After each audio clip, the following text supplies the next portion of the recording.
In this video, you'll learn how to log out of the Binance app on your mobile device. This process will ensure that your account remains secure, especially if you are using a shared or public device. Start by opening the Binance app on your mobile device.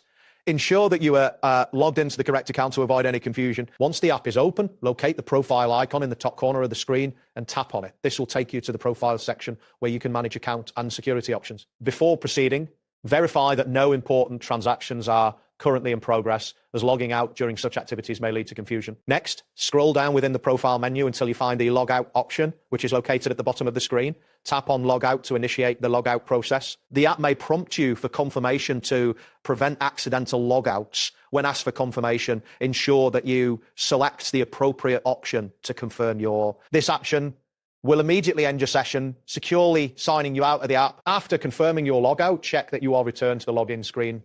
This is an important step to ensure that your account is no longer accessible without your login credentials. It is advisable to close the app completely after logging out.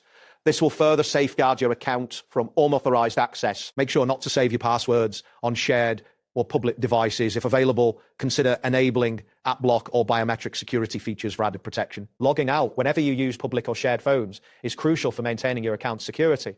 Taking these precautions helps to ensure that your financial information remains safe from unauthorized access. That wraps up today's guide on how to log out of the Binance app. Thanks for watching and catch you in the next tutorial.